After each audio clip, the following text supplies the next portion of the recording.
X-ray certification. So you've been through the introduction, so you're familiar, right, that there's two parts of certification. There's the interviewing part where you ask questions. You go through and ask a series of questions. And then there is the review part, which is where you review over the results of the X-ray. This is the interviewing part. There's a series of questions that you will be given. You can either answer them online directly, or you can answer them on a sheet of paper, print it out and answer them, or put it on your screen. It's in a Google Doc, text doc, and so you can go through either one of those. Most of the time, I would recommend your first three that you do is that you go ahead and print it out and write, handwrite the answers. That's what I would recommend. The reason I would recommend that is that way, what if you have electrical outage or computers, and so what if something doesn't go just right? Then you're not going to be flustered there. What if you're halfway through the X-ray interview and all of a sudden your electricity goes out and you lose everything, or you make a mistake, or there's a bug in the software? Who knows what can happen? A lot of things can happen. And so I would recommend printing it out ahead of time, studying it, going through it. We're going to bring Elise and Emily in here for some additional input and training in how to go through it. There is a kind of a standard business X-ray, and this would be for pretty much anybody in a standard business. So salespeople, or if you've got somebody that's in business, by and large, the standard's pretty easy. But you can do business X-rays on pretty much anyone, a nonprofit, a community-based organization. I think we're going to be talking about a counseling or a psychiatric or counseling type of business today, so that's a little different. So you'll have nuances, and so it's just like a business, it's just like a health X-ray. You can take, if you take a shot of your knee, it can look like there's nothing broken, but you've got to take 2 or 3 shots to get the full vantage point. So the questions are really easy, but how you ask the questions,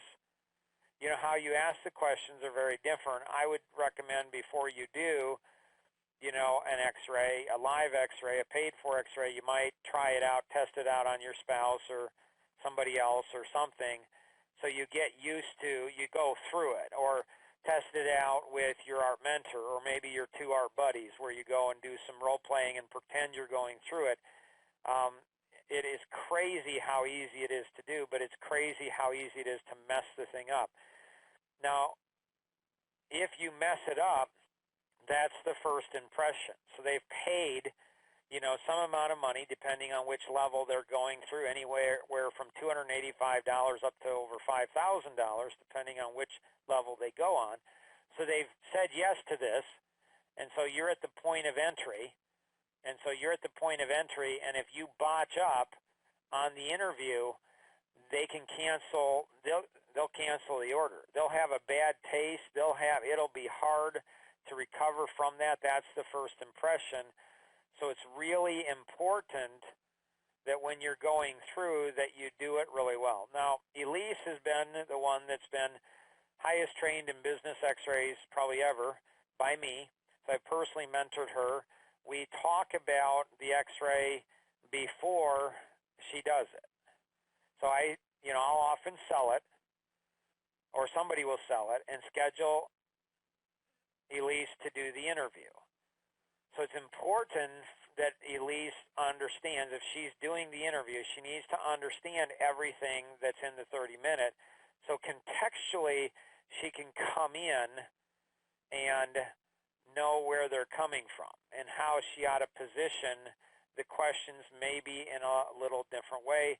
There's a series of 27 multiple choice questions.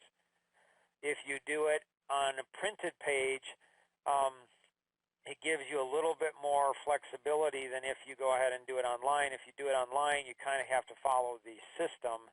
And most of the time you do with a standard X-ray, but with a different type of X-ray, you do it a little differently. Elise, this is where we kind of get into the deep end. Any suggestions or tips on learning how to do the business X-ray interview? Well, I think, listening to some of the recordings we have that you're listening in on others going through an X-ray, I think reading over and feeling like you understand and have clarity on the questions that are in the interview form for an X-ray is really helpful. And then just preparing ahead of time. So if you aren't the person who did the 30-minute strategy session, then talk to that person about the individual that you're going to do the X-ray with, so you understand them a bit more before you go into the interview. And then, ask some starter questions before you get into the multiple choice section, the first section of the X-ray, just to understand that person, their business, or their profession and what their focus and goals are. And what would be some of those questions, and what would be the tonality? Maybe we could do a little role playing here. So you're talking to me. How do you start out, Elise? Well, so I just introduced myself and thanked them for taking time to meet with me. And then I just asked them to take a minute and tell me a little bit about themselves, what their business is, or if I know they don't own a business, I just ask them to tell me a little bit about their professional background and what they enjoy most about what they do. So if you're a good student, you're going to pick all of this up, but a lot of people think they're good students, but not. So I'm going to help Elise train you even deeper, walk you, take your hand. So just go ahead and role play with me, Elise, on what you would do. So pretend I'm the person that you're doing the X-ray. I don't know anything about it. Just role play with me. Sure. So, Mark, I just really appreciate you taking time to meet with me and complete this business X-ray. Before we get started on the X-ray questions themselves, could you tell me a little bit about yourself and your background? So does everybody absorb, internalize what Elise is doing, her tone, her pitch, and how she's doing, the friendliness, the niceness? So she's connecting with me emotionally because you're like a doctor. And when you go into the patient's room, you don't make any jokes. You don't go ahead and you're here to get the information. Don't get nervous and say, listen, there's this gown I want you to put on, unless you're, of course, uncomfortable. If you're uncomfortable about getting naked in front of me, well, then I don't want you to be uncomfortable about putting on this gown, so just put this. So, again, that's kind of crazy, but if a doctor did that to you, what would you do? You'd probably go ahead and freak out and say, yeah, I'm not comfortable with this. Why? It's not because you're not comfortable. They're a doctor. You take off your clothes. This is what you're there to do. Like, they have to go ahead and do it. Same thing is true when you're getting information. You're stripping them down naked with questions. And so if you don't go ahead and develop some rapport, or if you get nervous or show nervousness, not if you get nervous. You can actually not be nervous but sound nervous, which is not good, or you can not be nervous but not sound, which is not as good as not being nervous, but is better than not. So if you fake it kind of until you make it, trust me, the system's been in existence for 28 years. It's rock solid. It's unbelievable. And then when they say stuff, don't react to it. Like if somebody says, yeah, my WOW income goal is $1 million, and yeah, how much have you made in the last 12 months? Yeah, 750. Wow, that's a lot of money. Like, you don't do those type of things. So you typically don't have, you're a doctor, you're stripping down the person. You don't say, wow, you look really good. Typically. I mean, if somebody's naked, that's not the appropriate thing to say. And so you have to understand,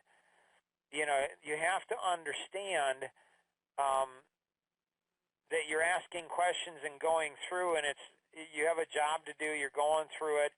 Again, there's some nuance changes there. Good. So I give you my information, then what, Elise?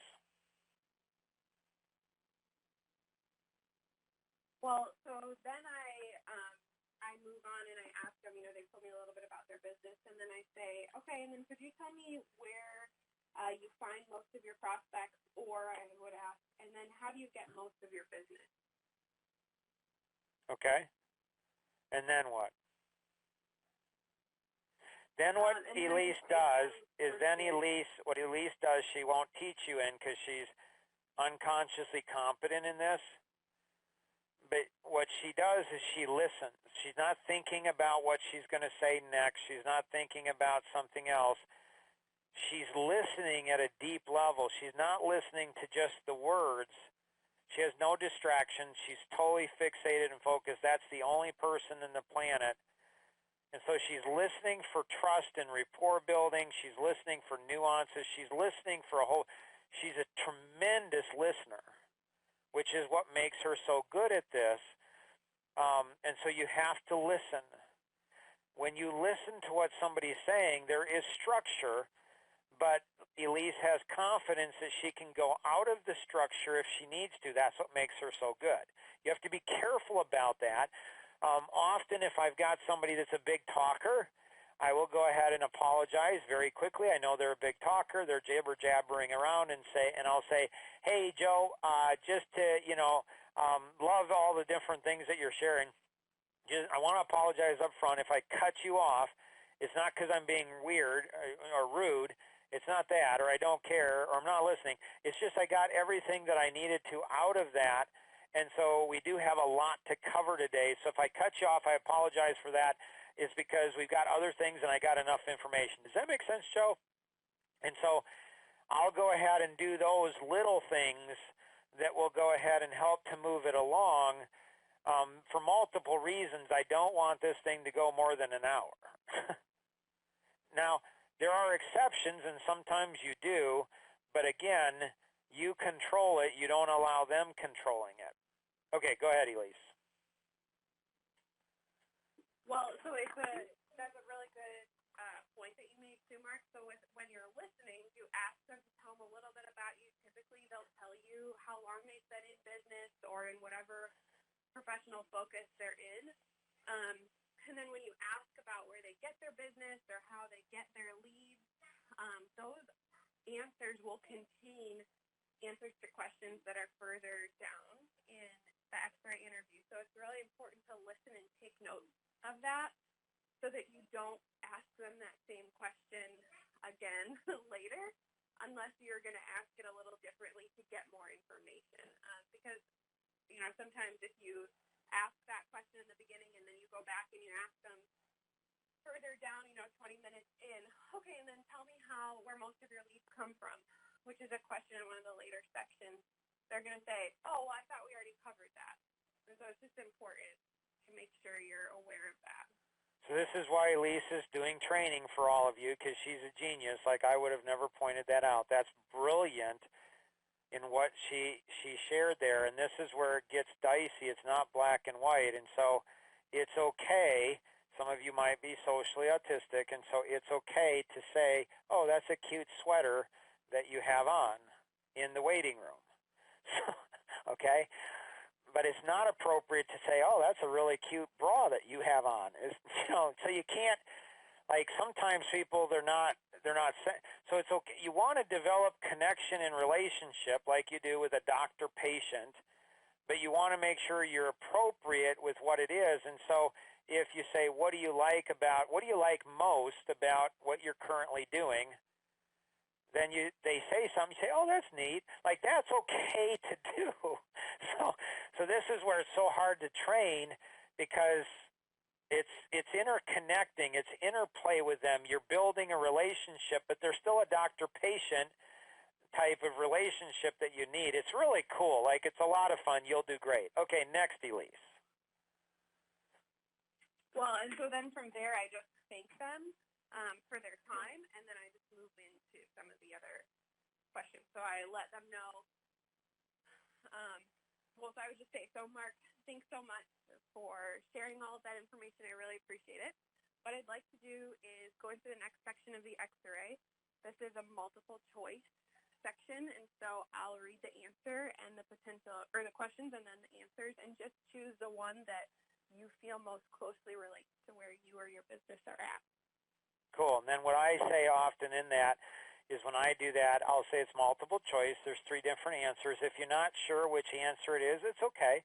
You go ahead and just kind of go between A, B, or B, C. And again, that's for speed. So I don't want somebody thinking about, I don't know. So if they're kind of in between an answer, when you go in and enter that data, that'll be in another training session. Then I might do, if I have 2 in between, sometimes I'll answer A and then sometimes B, and I kind of even that out in when I'm putting data in. So you want to give them as much flexibility. It's not too, you don't want them to be stressed at this. It's like, give me a rough answer. Like it's not, if they give the wrong answer, like if they say, I think I answered wrong. You didn't give them enough comfort or they're deep way analytic. And so you want to make it to where, you know what, if it changes some, if it's altered some, it's not that big a deal. It factors all of those things in. Good. And then next. Well, and then I just kind of follow what's already written in the interview form. So you ask the multiple choice questions, and then you get into their personality. And a lot of times when I get to the personality piece, I check their record to make sure if their 30-minute strategy session was recent, then I'm going to put in the personality information from there. And so then I say, Mark or Emily, whoever did their 30-minute strategy session, ask you these questions on your personality, and if you remember correctly, these, this is what the test shows, their primary or secondary personality.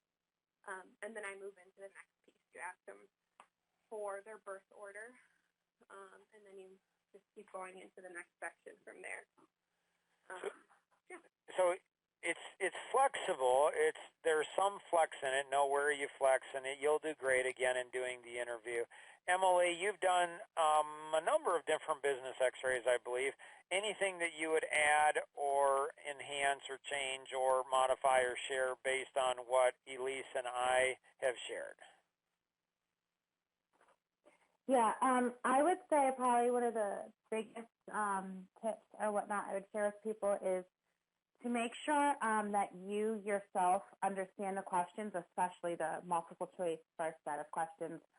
Because, for example, you may have to kind of tweak them a little bit in the matter of how you explain them to people or relate it to that person. For example, the very first business X-ray I did was actually for a couple that was starting a nonprofit. So when I started talking about prospects and leads and whatnot, they were kind of stumped because they weren't relating those business questions to their nonprofit work. So I had to kind of explain the question in a way that related it to them, and then they totally got it and everything was good. But just to make sure that you really understand the questions and the big picture and the meaning behind the question. So if you need to explain it a little bit differently, you can do that. So we'll have a session, a training session on that specific thing where Emily, Elise, and I will go through each question. And so that'll be another training session. So the certification, trust me, we don't want you to spend a minute of your time that you don't need to go through and learn what you need to learn to become certified in the X-ray in being it. So that'll be another training session. Excellent. Love that point for sure. Other thoughts, questions, Emily, that you have?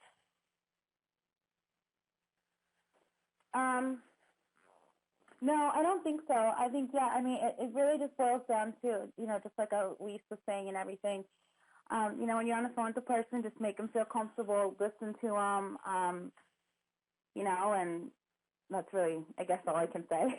Cool. Get them to open up to you. All right, so what we're going to do now is we're going to just give you a small sample of there'll be a library that, there's a library that's being developed of examples. So little nuances, little changes, and those little changes, like people like Emily said, the first one was a nonprofit. So if she had had a training like you all will have, well, that would have helped her immensely. Okay, nonprofits, like what we're going to talk, we'll give you a sample today, and that's going to be a doctor. So he's an MD. He's referred by a current client of ours, a current Action Vision client. It's connected into a lot of different things. And so he's an MD, he's a medical doctor, but he He does counseling in pain, and so in pain, like physical pain that comes from emotional pain that hasn't been addressed. So he's an MD, but he's not like most MDs where he's medicating you. He's trying to get to the core of the solution. He has this intellectual property, so he'd love to do seminars, workshops, write white papers, probably write a book, be on TV. At some point, he would like that. One of his concerns is that he heals people too quickly. So, in medical, in the medical world, you make money you make a lot more money by helping people rather than healing people. If you heal people, you got to go out and continue to get more people. And so what if in counseling of somebody, you could heal them in one session? Well, you can go out of business that way because you don't have the economic engine. So the intellectual property, that's the key. So he could go ahead, if he's got it down where he can simplify that process so much that he can put it into intellectual property, that's really, really powerful. So when you're talking and doing the interview, it's going to be, practice, so he has a medical practice. So he's going to have patients. Where is he going to get the patients from? So that's good that you get that information. And then you might look at where are more places that you could get your patients from. What are some things that you're not doing that you'd like to be doing or you should be doing? If somebody's been in business a long time, which he hasn't been, I think, it's 5-6 years, I think. So finding out how long they've been in business, but if they've been in business for a while, are there things you've done in the past that you're not doing now that you would like to do? So in the x-ray, what you're looking to do is, at the end of the x-ray, throughout the x-ray, you want them to have two feelings. One is, I am so pathetic. I'm not doing anything that I should be doing, but I'm excited because Emily, because Synergy, because Legacy Partners, because Life Masteries Institute, because your company. The business x-ray can be used by any company to sell anything. And so whoever's doing the interview, who's ever presenting the business x-ray, they're excited because you're asking the questions. So when you ask the questions, they think you have the answer. They think you have the solution. So they're going to be far more likely to buy whatever you're selling, to connect, to do whatever you recommend, whatever solutions you recommend based on that. And then on the intellectual property, so he has patients. Where does he get them? So you think of the marketing. So area one marketing, where does he get them? Area 2, pre-sales. Okay, what's his process? So the first 3 questions, well, on the first 9 questions that are asked, it's going to go ahead and be based on referrals. So does he have referral sources? So referral sources where a lot of people get tripped up. So do you get, where are you getting your prospects from? Are you getting them from professional referral sources? So could it, medical clinics, other doctors, government, are there other places you are getting them from, and or you could get them from associations? So you're looking big picture at, could he get business from professional referral partners? Make sense, Emily? Yeah. Okay. Then you're looking at his process, and so you're looking at area 2, pre-sales. When he gets a lead, does he have a CRM system? Does he have a customer relationship management system? What's his technology that he has for tracking leads? Does he track the leads? Does he have any follow-up systems in place? So probably not, but might. And so if you're just getting referrals, which I think he largely is, then you typically aren't tracking leads and you don't have good follow-up systems. But if you start doing internet advertising or general advertising, you're going to have to have better systems in place because you're not going to get people to just do business with you. You're going to have to work for the sale. You might ask him, based on his current number of employees or people that he's contracting with or partners, like, what is his capacity?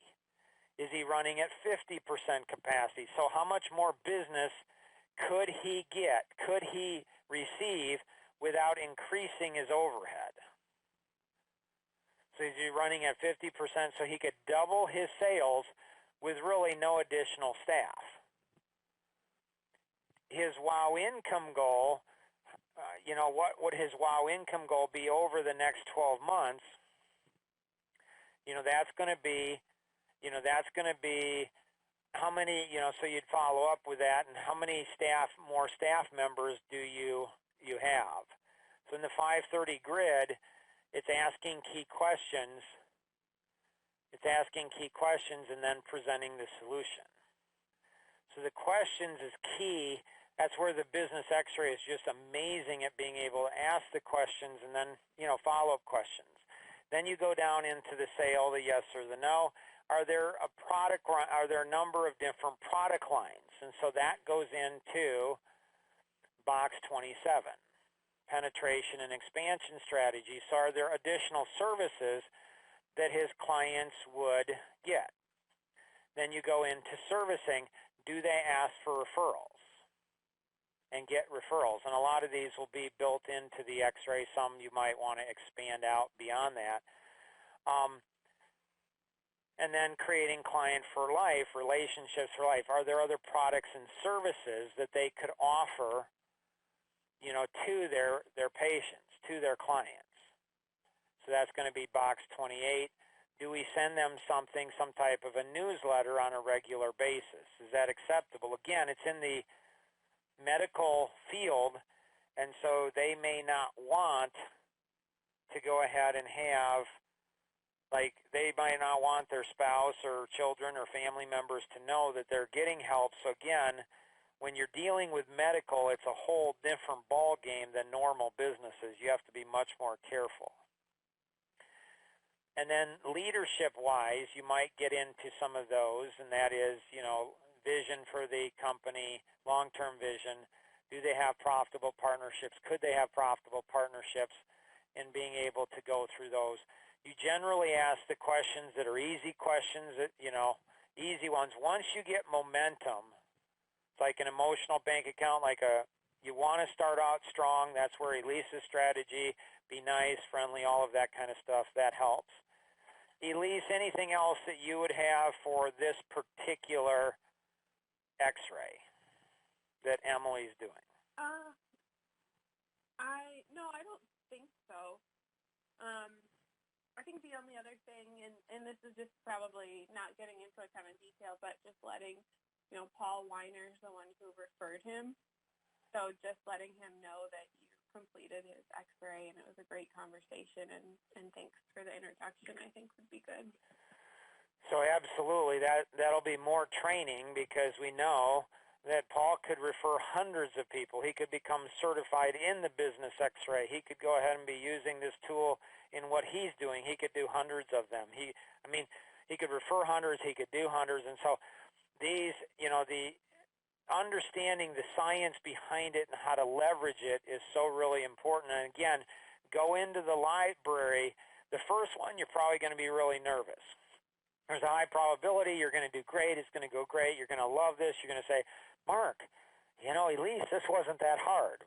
Elise and I will smile and say, well, yeah, many of them, most of them are not hard. They're really easy. Do not get overconfident. Just saying. Because they go well and people are nice and they're friendly and love the questions, but don't become overconfident, because the second you become overconfident, that's when everything can crash and burn. Anything else, ladies, that we have for today's session? We good? I do not know. So. All right. So if you have any questions, again, talk to your art mentor, on this, and they'll go ahead and make sure that they're helping you and that you're all prepared. Make sure you look at the other libraries that are out there. Most of the libraries, you know, for a specific person, it's like 3 to 7 minutes. They're really fast. Like we just did one that's a doctor, medical doctor, and we did it in, you know, like 7 minutes. They're not hard, but they're really important. So go through those so you're prepared, you know, for those without question. And always remember, and then where you're really going to learn is get 2 art buddies, your 2 art buddies, and then train and mentor them. You'll think you'll learn most from your art mentor, but you won't actually. You'll learn most from your 2 art buddies. Always remember, we can accomplish so much more together than we ever could on our own. God bless. Have a great day. Bye-bye.